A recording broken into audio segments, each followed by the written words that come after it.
स्वागत है दोस्तों आप लोगों का आपके अपने YouTube चैनल हिंदी मंथन पर। मैं रणंजय सिंह आप लोगों का तहे दिल से स्वागत अभिनंदन और वंदन करता हूं। इसके पहले वाली क्लास के अंतर्गत वर्णमाला के अंतर्गत ही हम लोग स्वरभेद को पढ़ रहे थे। स्वरभेद में अभी तक हम लोगों ने पढ़ लिया उत्पत्ति के आधार पर स्वरभेद, मात्रा काल के आधार पर स्वरभेद और प्रयत्न के आधार पर स्वरभेद। अर्थात स्वरभेद में जो आभ्यंतर प्रयत्न था उस आभ्यंतर प्रयत्न के अंतर्गत आने वाले जितने भी स्वरभेद थे उन स्वरभेदों को हम लोगों ने पढ़ लिया है। अब हम लोग पढ़ेंगे बाह्य प्रयत्न के आधार पर स्वरभेद। किंतु बाह्य प्रयत्न के आधार पर स्वरभेद पढ़ने से पहले हमने कल आपको 3 प्रश्न दे रखे थे, ठीक है। उन 3 प्रश्नों का जवाब कुछ लोगों ने दिया, मुझे बहुत अच्छा लगा। हम चाहते हैं कि निरंतर आपको जो प्रश्न दिए जाते हैं आप उसे करने की कोशिश करें। तो इसमें जो पहला प्रश्न है, हिंदी का प्रथम व्याकरण किसने लिखा? तो हिंदी का प्रथम व्याकरण लिखा था जोहान जोशुआ केटलर। किसने लिखा था भैया?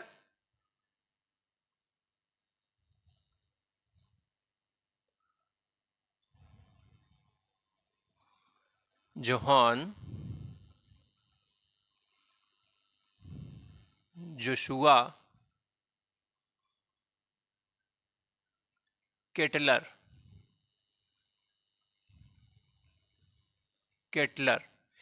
ये वास्तव में एक अंग्रेज विद्वान था और जिसने अंग्रेजों को हिंदी भाषा समझने के लिए एक व्याकरण ग्रंथ का निर्माण किया था। क्योंकि वास्तव में हो क्या रहा था, जब ईस्ट इंडिया कंपनी की स्थापना हुई थी तो ईस्ट इंडिया कंपनी में वर्कर्स के रूप में आपके भारतीय लोग रखे गए थे और अंग्रेजों को अंग्रेजी आती थी किंतु हिंदी नहीं आती थी, और भारतीयों को हिंदी आती थी किंतु अंग्रेजी नहीं आती थी।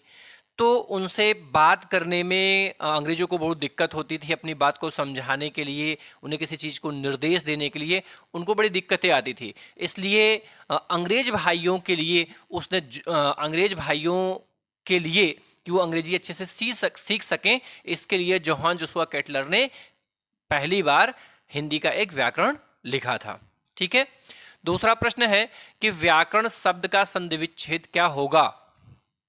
तो व्याकरण शब्द का संधि विच्छेद जो होगा वो होगा भैया वि धन आकरण होगा। विधन आकरण होगा। तो जब यहां से छोटी ई आएगा, यहां से छोटा बड़ा आएगा, तो छोटी ई और बड़ा आ मिलकर के बन क्या जाएगा? या बन जाएगा। तो आपको पता है कि या वा रा वर्ण यदि बीच में बन जाता है तो स्थिति किसकी होती है? यण स्वर संधि की। यण स्वर संधि, यण स्वर संधि। अगर पूछा जाए कि व्याकरण शब्द का संधि विच्छेद क्या होगा तो विधन आकरण होगा। व्याकरण शब्द में कौन सी संधि है? तो यण स्वर संधि है। मैंने पूछा था भाषा की सबसे छोटी इकाई क्या है? देखिए, भाषा की सबसे छोटी इकाई ध्वनि है, वर्ण है, शब्द है, वाक्य है। मैं आपको खूब अच्छे से पता है कि भाषा की जो सबसे छोटी इकाई मानी गई है वो मानी क्या गई है? वर्ण मानी गई है। क्या मानी गई है? वर्ण। इसलिए इसमें ये बी वाला जो ऑप्शन होगा, ये बी वाला ऑप्शन इसमें सही मान लिया जाएगा, ठीक है। लेकिन ध्यान रहे इन सबके विषय में ध्यान में रखना। देखिए, ये भी भाषा की सबसे छोटी इकाई ही है, लेकिन ये भाषा की सबसे छोटी इकाई कब होगा? जब मौखिक रूप में पूछेगा। अर्थात ये क्या है? भाषा की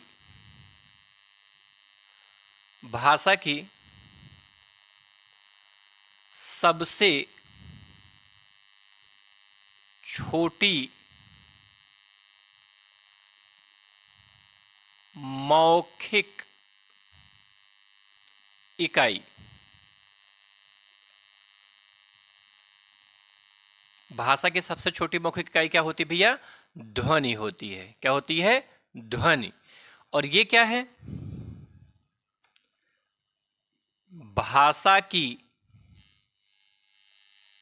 सबसे छोटी, भाषा की सबसे छोटी लिखित इकाई। ये भाषा की सबसे छोटी लिखित इकाई भी है और ये और भी क्या है?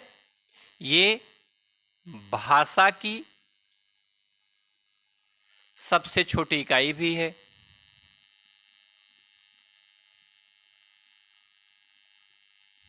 सबसे छोटी इकाई भी है। बात समझ पा रहे हैं ना? तो भाषा की सबसे छोटी मौखिक इकाई पूछेगा तो ध्वनि बताना है, और लिखित इकाई पूछेगा तो वर्ण बताना है। ठीक है, ये क्या है?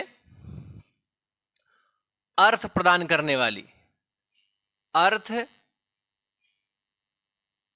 प्रदान करने वाली भाषा की सबसे छोटी इकाई।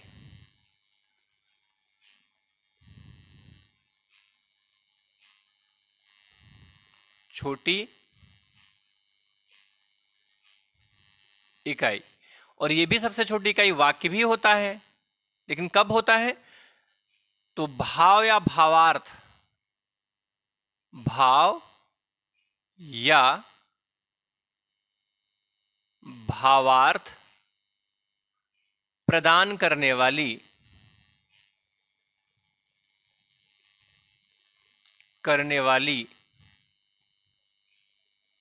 भाषा की सबसे छोटी इकाई।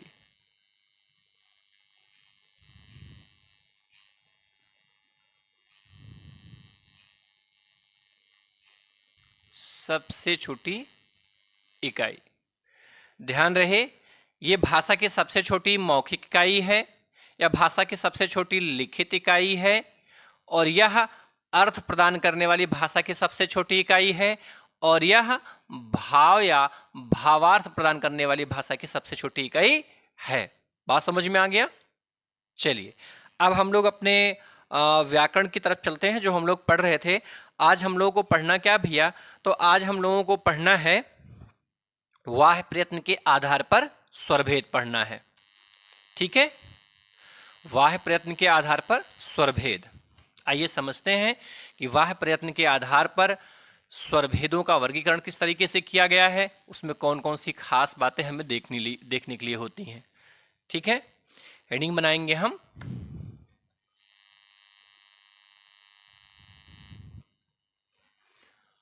वाह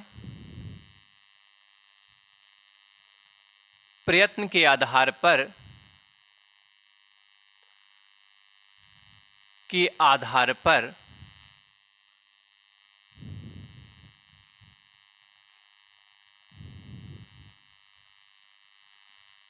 स्वरभेद कितने होते हैं? तो दो होते हैं। कितने होते भैया? दो होते। कौन कौन से होते हैं?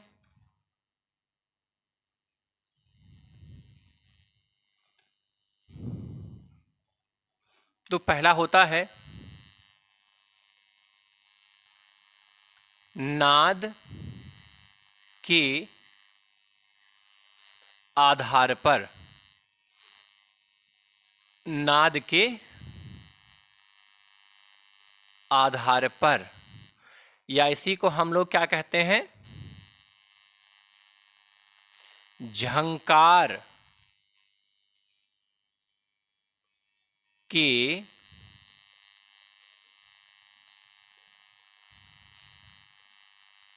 आधार पर, या इसी को हम लोग कहते हैं कंपन के आधार पर। कंपन के आधार पर, या इसी को हम लोग कहते हैं गूंज के आधार पर। इतने तरीके से हम लोग इसका वर्गीकरण कर सकते हैं, इतने नामों से हम लोग इसे जान सकते हैं। जबकि इनके भेद का भी आधार कितना होता है भैया? दो ही होता है। कितना होता है? दो ही होता है। कौन कौन सा होता है? तो एक तो होता भैया सघोष, और एक होता है अघोष। क्या होता है भैया? अघोष। सघोष को ही हम लोग घोष वर्ण भी कहते हैं। क्या कहते हैं भैया? घोष वर्ण भी कहते हैं। इनके दो नाम हैं, ठीक है। और यहां जो दूसरा भेद आप देख रहे हैं, इसी को हम क्या कहते हैं भाई? तो हम नाद के आधार पे कहते हैं। तो दूसरा आधार कौन सा है? तो दूसरा आधार है भैया प्राण तत्व के आधार पर। प्राण तत्व के आधार पर, या इसी को हम कह सकते हैं प्राण वायु के आधार पर।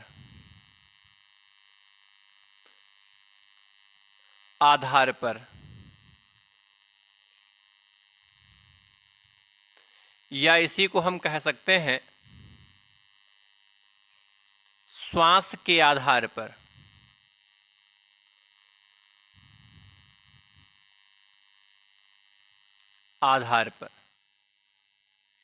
इनके भी भैया दो ही भेद होते हैं। एक तो होता है अल्प प्राण और एक होता है महाप्राण। कौन कौन सा होता भैया? तो एक होता है अल्प प्राण और एक होता है महाप्राण। क्या होता है? महाप्राण होता है। अब ध्यान से समझिए कि हम सघोष किसे कहते हैं, अघोष किसे कहते हैं, अल्प प्राण किसे कहते हैं और महाप्राण किसे कहते हैं। सघोष का मतलब होता है, सघोष स्वर वर्णों में वे स्वर वर्ण सम्मिलित होते हैं जिनके उच्चारण में हमारी स्वर तंत्रियां जो होती, ये हिस्सा हमारी जो स्वर तंत्रियां होती हैं उनमें कंपन की मात्रा ज्यादा होती है। उनको तो हम सघोष कहते हैं। उनको क्या कहते हैं? सघोष कहते हैं। और हमारे यहां सभी स्वर सघोष हैं। सभी स्वर सघोष वर्ण हैं। सभी जो स्वर वर्ण हैं वो क्या है? सघोष हैं, ठीक है। वो अ आ इ ई उ ऊ ए ऐ ओ औ अंग अह को छोड़ देना, ठीक है। जो 11 आपके आगे वाले हो गए अ आ इ ई उ ऊ री ए ऐ ओ औ, ये 11 के 11 क्या हो गए? आपके सघोष वर्ण हो गए, ठीक है। अभी आप समझ भी सकते हैं, इनको बोलिए। और उंगली देखिए यहाँ गले पर, ये जो कंठ जहां से ये ध्वनियां प्रकंपित हो रही निकल रही, उस स्थान पे आप उंगली रखें और इन्हें बोल कर देखें, ठीक है। तो अ आ इ ई, तो यहाँ पे कंपन हो रहा होगा, हो रहा ना। तो यहाँ पर जो कंपन की स्थितियां उत्पन्न हो रही है, वे उन्हीं की वजह से वे सभी स्वरवर्ण क्या हो जा रहे हैं? सघोष हो जा रहे हैं। क्योंकि आपको पता सघोष की परिभाषा क्या होती है? जिन वर्णों के उच्चारण में स्वर तंत्रियों में कंपन अधिक मात्रा में होता है उन्हें हम सघोष कहते हैं। और जिन स्वर वर्णों के उच्चारण में या जिन वर्णों के उच्चारण में स्वर तंत्रियों में कंपन कम होता, कंपन तो होगा लेकिन किसी में ज्यादा होगा, किसी में कम होगा। देखो जैसे समझ कैसे सकते हो किस में ज्यादा हो रहा, किस में कम हो रहा है।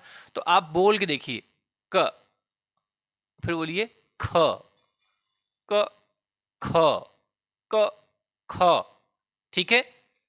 अब इसमें क ख ग, क ख ग, क ख ग।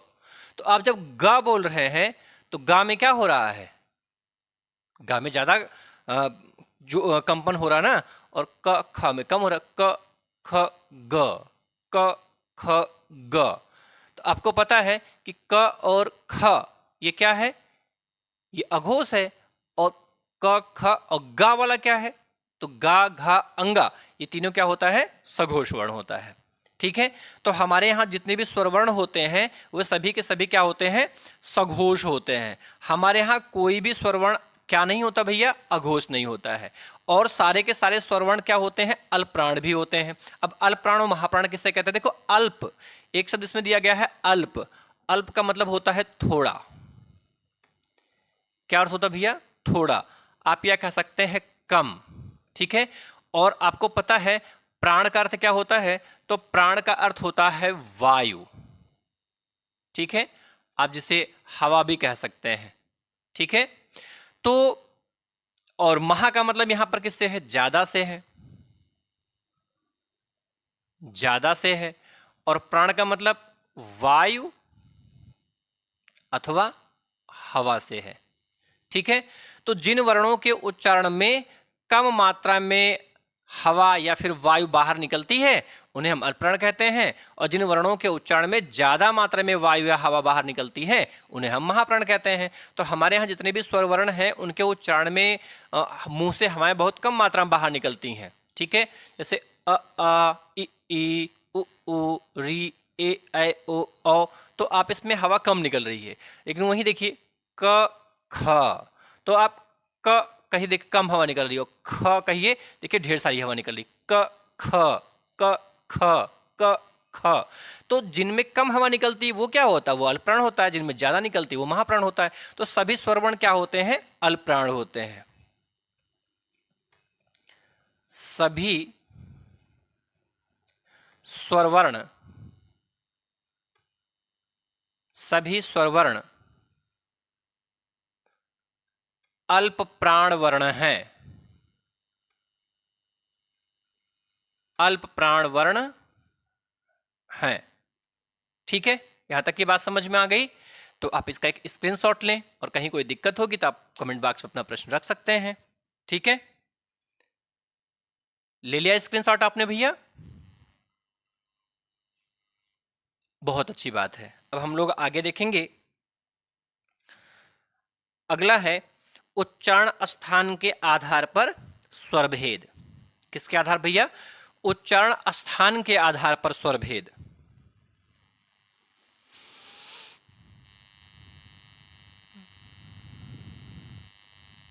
स्क्रीनशॉट तो ले लिया आपने ना, हाँ। अगला है उच्चारण स्थान के आधार पर स्वर भेद।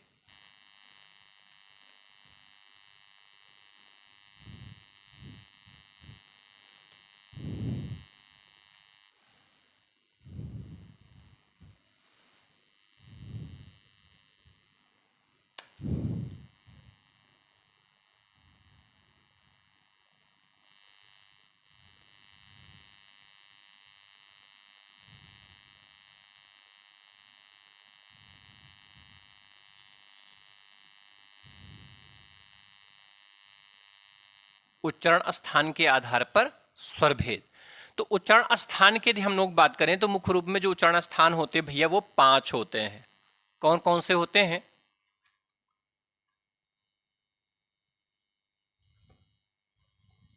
कंठ, तालु,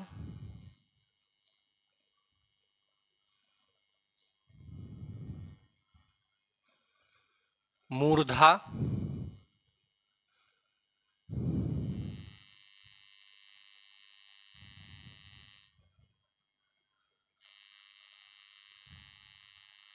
मूर्धा,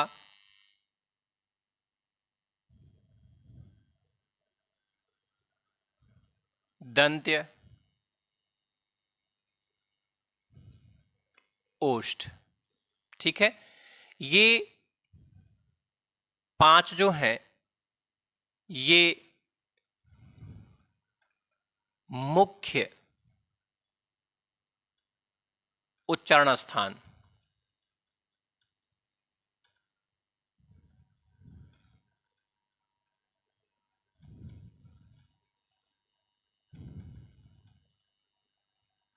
ये मुख्य उच्चारण स्थान है, ठीक है।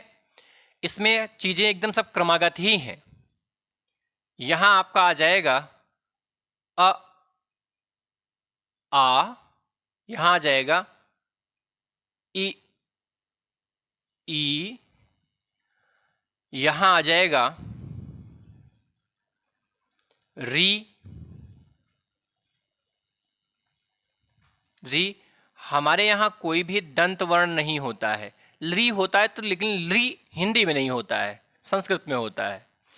और यहां जो होता है, यहां आपका उ, उ हो जाता है। ठीक है, तो ये हो गए 5 2 7, 7 वर्णों का उच्चारण स्थान ये हो गया। ठीक है, अब 4 वर्ण ऐसे हैं, 4, उन 4 वर्णों का जो उच्चारण स्थान है वो थोड़ा सा अलग हो जाता है।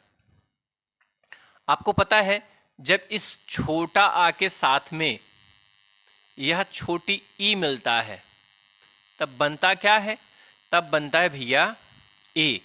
किंतु जब इसी छोटा आ के साथ में यह ए वर्ण मिलता है तब क्या बनता है, तब बनता है ऐ। इसलिए इन दोनों का उच्चारण स्थान संयुक्त रूप में होता है, क्योंकि आ और ई से मिला है तो आ कंठ और ई तालु, इसलिए इनका उच्चारण स्थान क्या होता है, कंठ तालु, कंठ तालु होता है। क्या होता भैया, कंठ तालु होता है। और जब इसी छोटा आ से, इसी छोटा आ से क्या मिलता भैया, ओ मिलता है, तब क्या बनता है, तब बनता है ओ। किंतु जब इसी छोटा आ से यह ओ मिलता है तब क्या बनता है, तब बनता है औ। क्या बनता है, औ बनता है। अर्थात आ और ऊ से मिला है तो आ का हो गया कंठ और ऊ का हो गया ओष्ठ, इसलिए इसका जो उच्चारण स्थान हो जाएगा वो क्या हो जाएगा, कंठोष्ठ।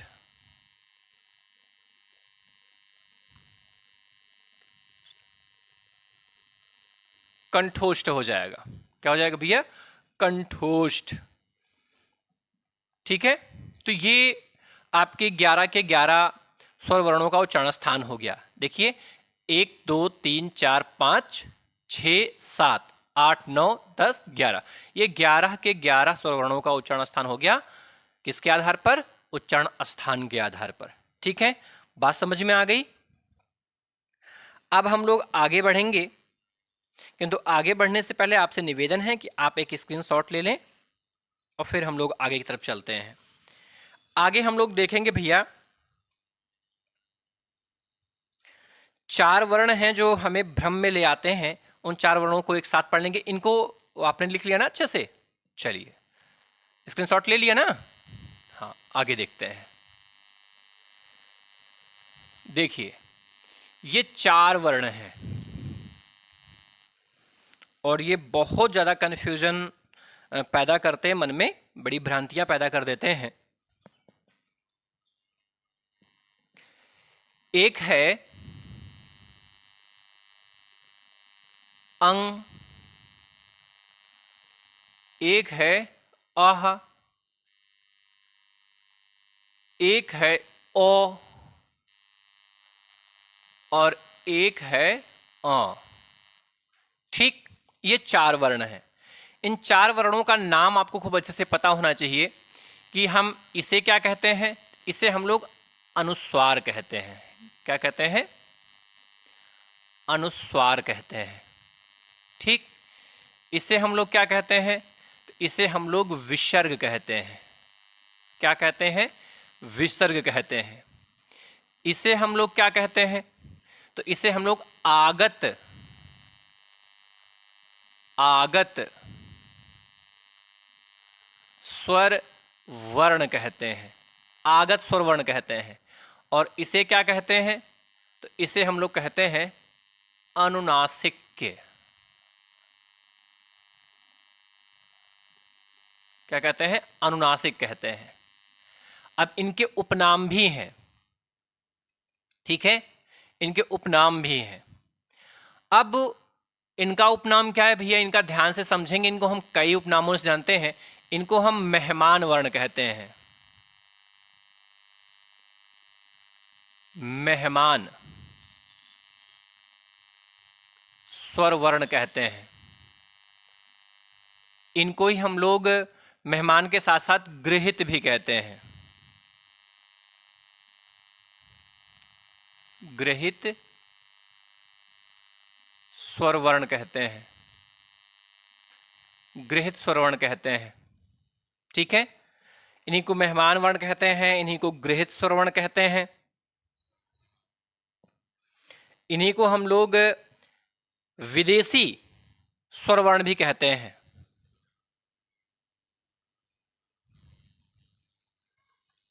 विदेशी स्वर वर्ण कहते हैं। ठीक है, ये तो इनके रहे उपनाम। क्या रहे भैया? उपनाम रहे। ठीक है, और इसमें ये जो है इसको तो हम अनुनासिक कहते हैं। अनुनासिक कहने के साथ साथ इसका एक और नाम है भैया, इसे ही हम लोग कहते हैं चंद्रबिंदु। चंद्रबिंदु। चंद्रबिंदु कहने का कारण ये बन जाता है भैया कि इसमें चंद्रमा की आकृति है और उस चंद्रमा की आकृति के बाद उसमें बिंदी लगी हुई है। तो ये रही चंद्रमा की आकृति और ये रहा इसमें लगा हुआ बिंदी, इसलिए इसे हम चंद्रबिंदु भी कहते हैं। ठीक है, अब इनके प्रयोग की स्थितियां समझिए, है ना। ये जो अनुस्वार देख रहे हैं आप, इसका प्रयोग हिंदी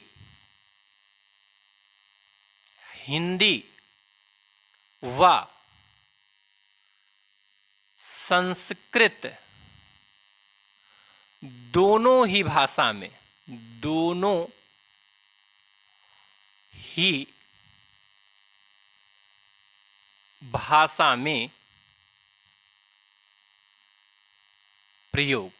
आप इस अनुस्वार को हिंदी और संस्कृत दोनों ही भाषा में प्रयोग में ले आते इस वर्ण को, लेकिन जो विसर्ग है इसका प्रयोग केवल संस्कृत भाषा में होता है। केवल संस्कृत भाषा में प्रयोग, केवल संस्कृत भाषा में प्रयोग।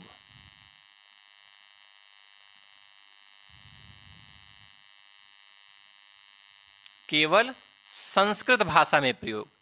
ये जो आप विदेशी स्वर वर्ण देख रहे हैं, इसकी स्थिति क्या है? तो इसका प्रयोग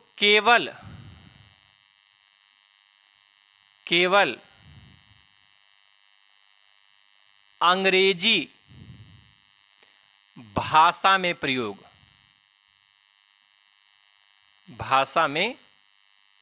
केवल अंग्रेजी भाषा में इसका प्रयोग होता है। और ये इसका प्रयोग भैया, तो इसका प्रयोग केवल हिंदी भाषा में, केवल हिंदी भाषा में।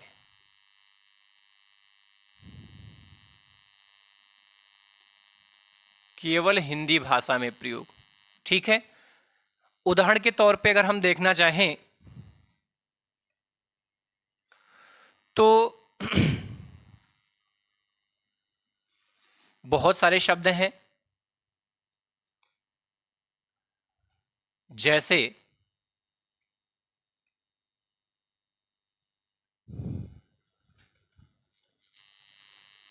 एक तो है भैया, आपने अंग शब्द देखा होगा या आपने गंगा शब्द देखा होगा। ठीक है, या आपने अंश देखा है, अंश शब्द देख रहे हैं, यहां इसका प्रयोग हुआ है। इसका प्रयोग केवल संस्कृत भाषा में होता है। जैसे शब्द दिया गया होगा प्रातः, जैसे शब्द दिया गया भैया दुख। ठीक है, इसका प्रयोग केवल हम लोग अंग्रेजी में करते हैं। तो जैसे आपने लिखा हुआ देखा होगा ना टॉम, जैसे आपने देखा होगा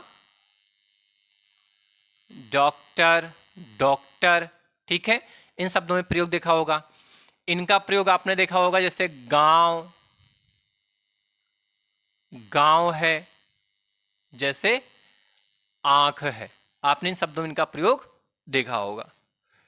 ठीक भैया, समझ पा रहे हैं आप ना? तो इस तरीके से आपने इनका प्रयोग देखा होगा। बात समझ में आ गई? यदि कहीं संदेह होगा तो आप कमेंट बॉक्स में अपना प्रश्न रख के उन चीजों को और अच्छे से पूछ सकते हैं। ठीक है, आप इनका भी स्क्रीनशॉट ले लें, इनके प्रयोग की स्थितियां भी समझ जाएं, इनका उपनाम भी जान जाए, क्योंकि यहां से भी प्रश्न बनते हैं परीक्षाओं में। अब हम लोग अगले क्रम पे चलेंगे। तो अगले क्रम पर है अनुनासिकता के आधार पर स्वरभेद। ठीक, किस पर भैया? अनुनासिकता के आधार पर स्वरभेद।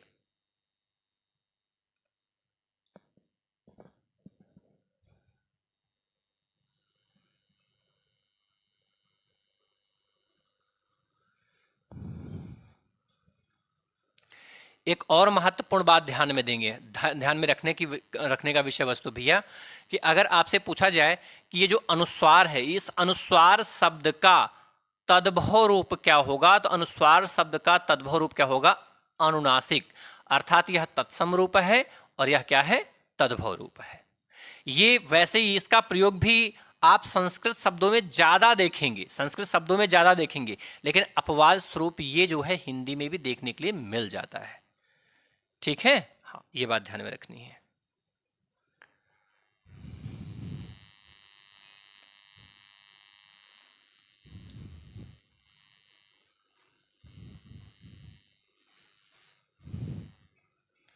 अगला है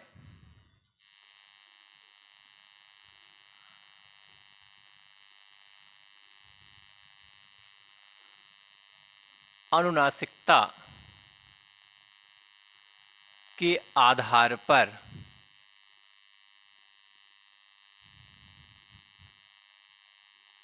स्वरभेद।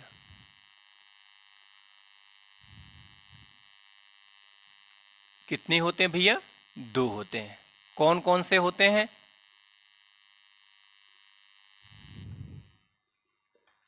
एक होता है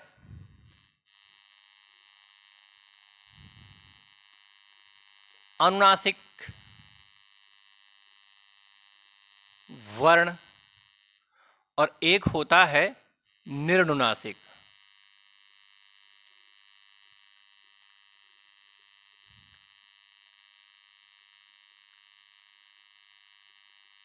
निरनुनासिक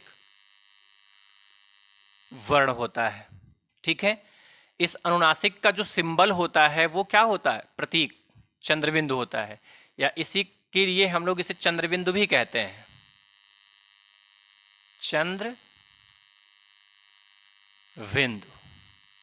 यह स्थितियां कैसे होती है, ध्यान से समझिए। अ, आ, इ, ई, उ, ऊ, री, ए, ऐ, ओ और औ। ध्यान से समझिए, इन सब पे चंद्रबिंदु आपको लगानी है, लेकिन चंद्रबिंदु लगाते समय ध्यान रखना है कि जिस पर तो ऊपर कोई मात्रा नहीं, उस पर तो पूरा का पूरा चंद्रबिंदु ही आ जाता है, पूरा का पूरा चंद्रबिंदु ही आ जाता है। लेकिन जिस पर कोई मात्रा लगी हुई होती है वहां पर चंद्रबिंदु नहीं आता है, वहां पर केवल इसकी बिंदी आती है। ठीक है, ये बात आपको ध्यान में रखनी है। जैसे आप ये समझिए, ये देखिए, आप इस पर चाहें तो चंद्रबिंदु जैसे लगाएंगे, जैसे अब बताओ, ऐसा कभी आपने लिखा हुआ देखा है? नहीं, ये गलत हो जाएगा भैया, क्योंकि इस पर जब जिस पर कोई मात्रा चिन्ह लगा हुआ होता है उस पर जब भी आप चंद्रबिंदु लगाते हैं तो चंद्रबिंदु इस रूप में आ जाता है। ठीक है, केवल उसकी बिंदी आती है, चंद्राकृति नहीं आती है। ठीक, यहाँ पर कोई नहीं तो पूरा आ जाएगा, यहाँ पर कोई नहीं यहाँ पर पूरा आ जाएगा, यहाँ पर ऊपर कोई मात्रा नहीं इसलिए यहाँ पर भी आ जाएगा, यहाँ पर भी कोई नहीं इसलिए यहाँ पूरा आ जाएगा, किंतु यहाँ पर केवल बिंदी आएगी, यहाँ पर भी केवल बिंदी और यहाँ पर भी केवल बिंदी आएगा, इसका चंद्र रूप नहीं आएगा। ठीक है, ये सारे के सारे वर्ण क्या हो गए? अनुनासिक के वर्ण हो चुके हैं। निरनुनासिक का मतलब क्या होता है? देखिए, निरनुनासिक का मतलब होता है निर धन, निर धन अनुनासिक, अनुनासिक। ठीक है, निर का अर्थ होता है नहीं, निर का अर्थ क्या होता है? नहीं, अर्थात वह वर्ण जो अनुनासिक नहीं है वो क्या है? निरनुनासिक है। क्या है? निरनुनासिक है, अर्थात जिस पर किसी भी प्रकार का कोई भी चंद्रबिंदु ना लगा हो। ठीक है, अर्थात अ, आ, इ, ई, उ, ऊ, री,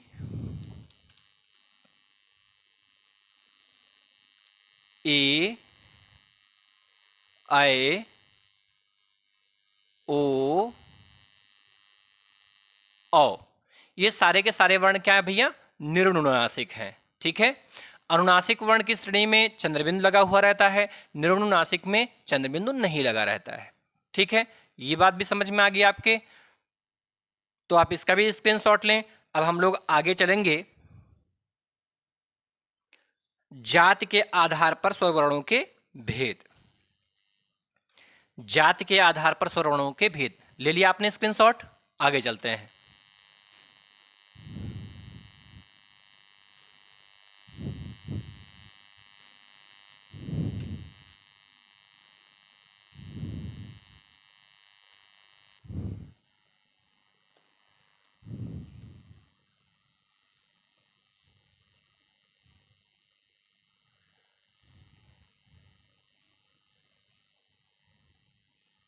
जाति के आधार पर स्वरभेद भी, ये भी दो प्रकार के होते भैया।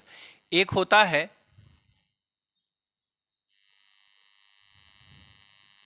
सजातीय वर्ण, वास्तव में इनका यूज हम लोग संधि में करते हैं सबसे ज्यादा। ठीक है, सजातीय वर्ण।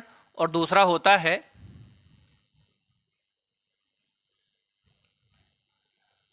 विजातीय वर्ण। ठीक है, समान जाति के वर्ण और असमान जाति के वर्ण। जो समान जाति के वर्ण होते हैं वो सजातीय होते हैं, जो असमान जाति के, जो समान जाति के होंगे सजातीय, जो असमान जाति के होंगे वो विजातीय।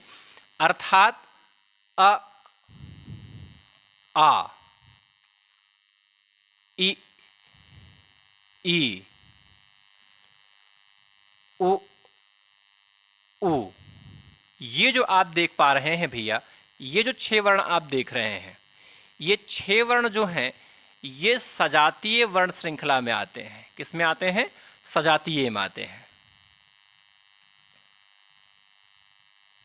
ये सजातीय वर्ण है। क्या है? सजातीय वर्ण है। और विजातीय वर्ण श्रृंखला में कौन कौन से आते हैं? तो इसमें आता है ए, ऐ, ओ और औ। ये 4 आते हैं।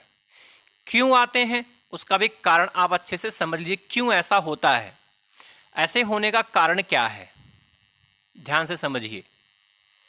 इसमें से ये जो 3 देख रहे हैं आप, आ, ई, उ, ये तीनों क्या हैं? ये तीनों तो मूल हैं। क्या भैया? मूल वर्ण है। किंतु ध्यान रहे, ये यदि आ, ई और बड़े ऊ की बात करें तो जब छोटा आ के साथ में छोटा आ मिलता है तब निर्माण बड़ा आ का होता है। जब छोटी ई के साथ में छोटी ई मिलता है तब निर्माण होता है बड़ी ई। और जब छोटा ऊ से छोटा ऊ का निर्माण होता है तब बनता है बड़ा ऊ। तो ये समान वर्णों के योग से बन रहे हैं, इसलिए इनको हम सजातीय वर्ण कहते हैं। क्या कहते हैं? सजातीय वर्ण। ठीक है, और ये जो देख पा रहे हैं यहां पर जितने भी वर्ण हैं, चाहे हम बात ए की करें, चाहे बात हम ऐ की करें, चाहे बात हम ओ की करें, चाहे बात हम लोग औ की करें, इन सभी वर्णों की जो स्थितियां होती हैं इसमें आपको पता है जब छोटी ई के साथ में छोटा ओ मिलता है तब बनता है ए। किंतु जब ए के साथ में क्या मिलता है भैया? तो ए के साथ में नहीं, एक मिनट, थोड़ी सी गलती होगी भैया। जब छोटा आ के साथ में छोटी ई मिलता है, ठीक है, छोटा आ के साथ में छोटी ई मिलता है तो ए बनता है। और ऐ जब छोटा आ के साथ में छोटा आ से क्या मिलता है? ई मिलता है, तब ऐ बनता है। जब छोटा आ से ओ मिलता है तब ओ बनता है। और जब छोटा आ से ही ओ मिलता है तब जाकर के औ बन जाता है। बात समझ में आई? तो ये असमान वर्णों से निर्मित हो रहे हैं इसलिए इनको हम विजातीय कहते हैं, और ये समान वर्णों से ही बन रहे हैं इसलिए इनको हम सजातीय वर्ण कहते हैं। ठीक है, आई होप आपको ये बात भी अच्छे से समझ में आ गई होगी। अब अगले क्रम में हम लोग व्यंजन की शुरुआत करने वाले, लेकिन सबसे पहले आप इसे एक बार आप देखेंगे, आप इसका स्क्रीनशॉट लें। ले लिया आपने स्क्रीनशॉट इसका भैया? चलिए आगे समझते हैं। ले लिया स्क्रीनशॉट आपने ना? चलिए